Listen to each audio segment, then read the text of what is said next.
Всем привет, мои хорошие! Сегодня у нас с вами обзор сравнения Туркестан коричневый, Туркестан кудрявый.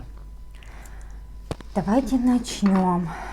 Значит, в чем же отличие Туркестана коричневого от Туркестана кудрявого? Туркестан кудрявый слоистый, Туркестан коричневый монолит. Ну, некоторые кусочки, конечно, но все равно он раскалывается на неровные кусочки, и все равно у него структура монолитная. В отличие от кудрявого. Кудрявый он прям слоистый. Из-за этого, мне кажется, его и назвали кудрявым. Он прям слоистый. Давайте приступать. Давайте погрызем сначала коричневый, я вам его опишу, потом погрызем кудрявый, я тоже вам его опишу.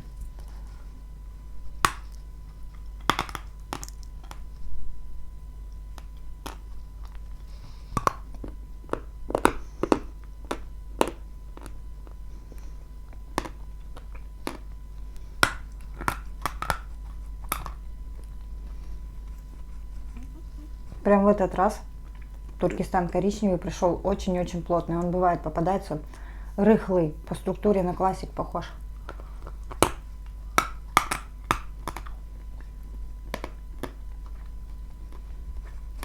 Я люблю, когда Туркестан коричневый прям очень плотный.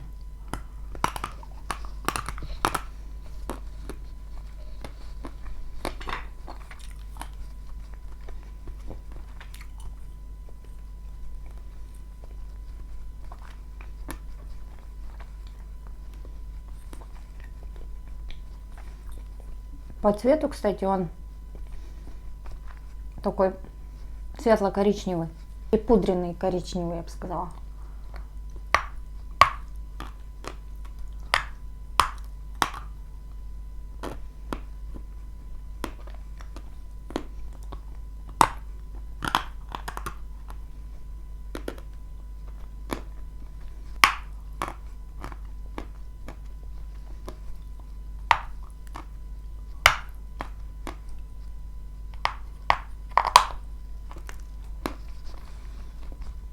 От толстых кусков откусывается очень сложно.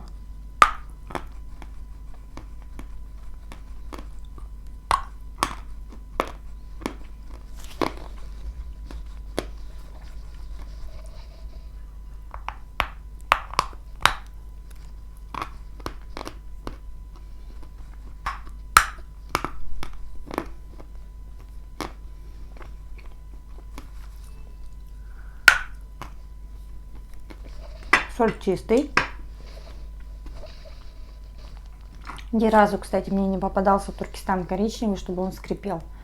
Белый попадался и классик попадался, а Туркестан коричневый нет. В Туркестане коричневого могут попасть травинки.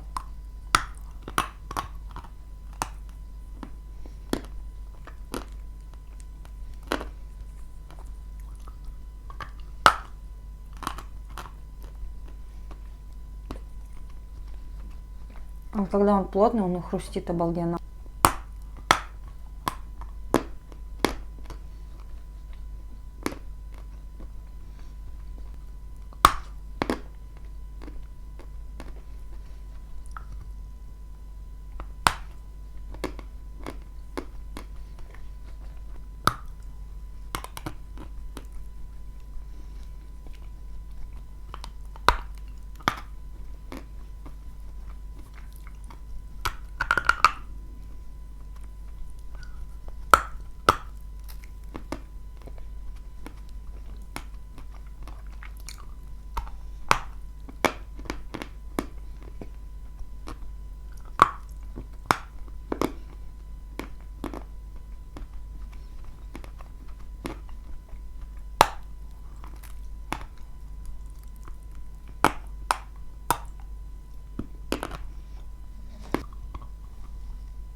Очень люблю этот сорт. Угу. А вот этот кусочек уже помягче, чем вот эти.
Когда мне приходит Туркестан коричневый именно такой плотности, что он очень плотный, очень хрустящий, я просто обожаю. Если у Натали осталась эта старая партия, я обязательно дозакажу именно вот такого формата.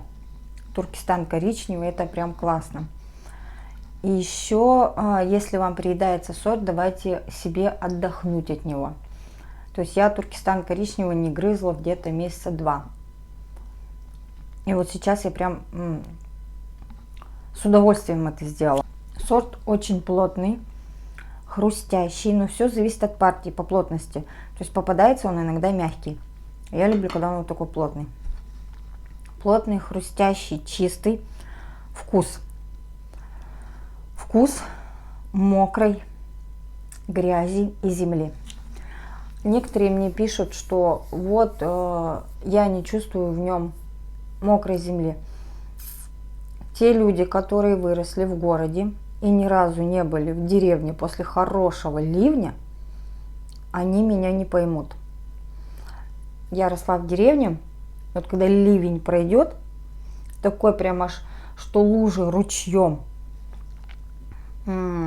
стоит запах такой влажной земли, влажной грязи. Это грязь вперемешку с пылью, с чернозем, вот грунтовка. Даже сложно описать.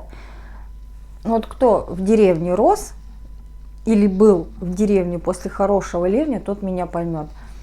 Вот такой вкус грязи после хорошего ливня. Мокрая земля и мокрая грязь. Поначалу он суховат, но как все Туркестаны, при разжевывании в жирную массу. Для меня он практически не залипает. Если помаленьку откусывать, он вообще липнуть не будет. Угу.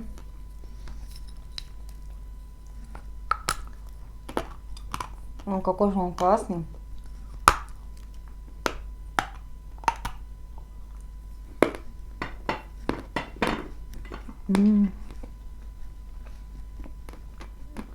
В некоторых кусочках, вот в этом большом, еще присутствует вкус мокрого леса.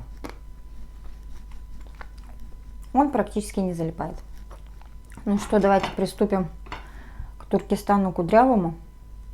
Мне одна подписчица написала, что она чувствует вкус грибной в Туркестане кудрявом. Вот сейчас будем проверять.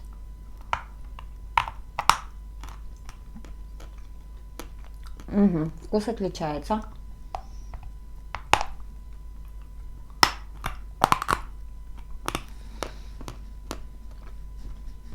Как и любой вид Туркестана, кудрявый тоже приходит, иногда очень плотный. Вот я прям обожаю, когда приходят сорта очень плотные и монолитные. А бывают рыхловатые. Вот рыхловатые мне не нравятся.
Так интересно, он при вкусе разлетается на мелкие такие пластиночки, и они хрустят.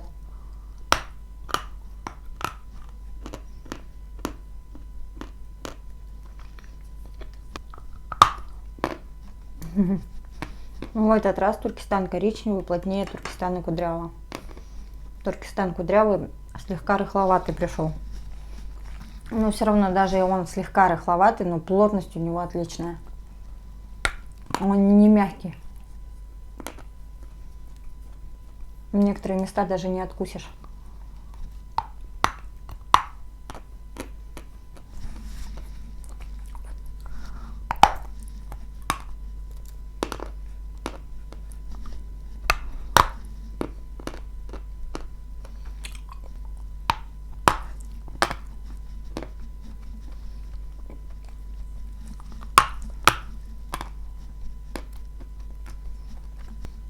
Такой кусок вкусный, но так тяжело его грызть.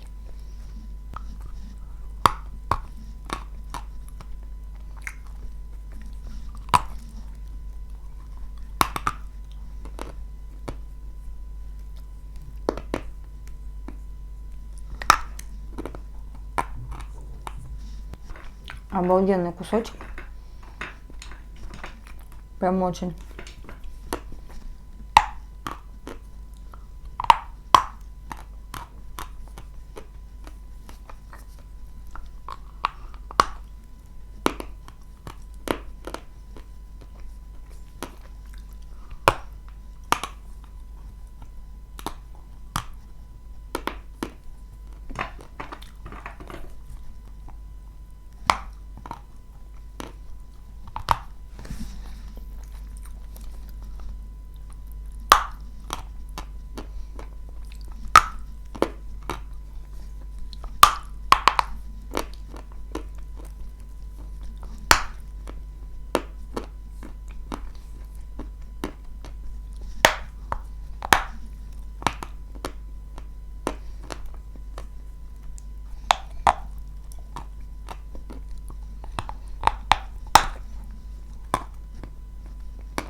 Туркестан кудрявый.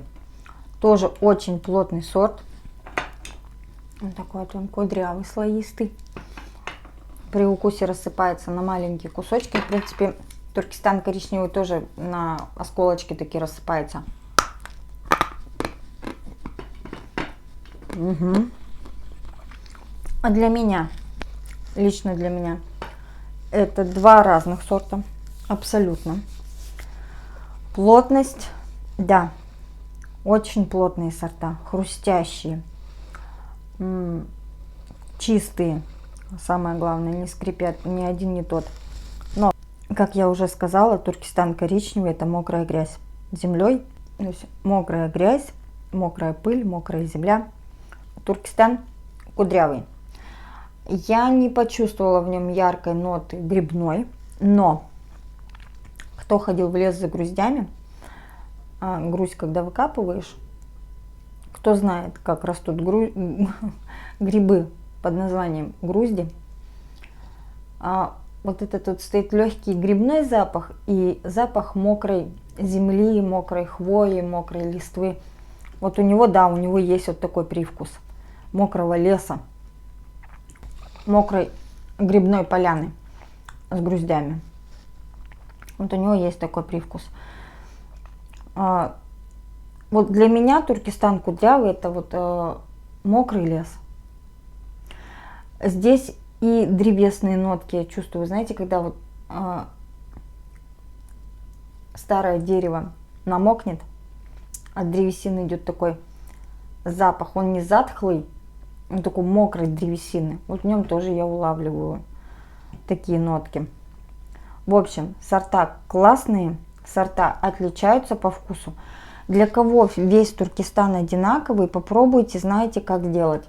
То есть не смешивать сорта. То есть не так: откусил классик, заживал плитками, перекусил коричневым, а на десерт кудрявый. Конечно, вы тогда не поймете вкуса. У вас все перемешивается, и вы не чувствуете вкус каждого сорта по отдельности. Вообще сорта смешивать не очень хорошо. А если вы будете там сегодня, вот допустим, вы погрызли коричневый, затем плитки, вот тогда вы научитесь различать. Потому что для меня у каждого сорта Туркестана свой вкус. Они схожи между собой, да, но у кого-то сильнее, больше в мокрую землю чувствуется, у кого больше пыльный. Ну, то есть для меня это однозначно разные сорта. Вот такой у нас сегодня с вами обзор получился. И похрустели, и поговорили. Всем огромное спасибо за внимание. Всех люблю, целую, обнимаю. Всем пока-пока.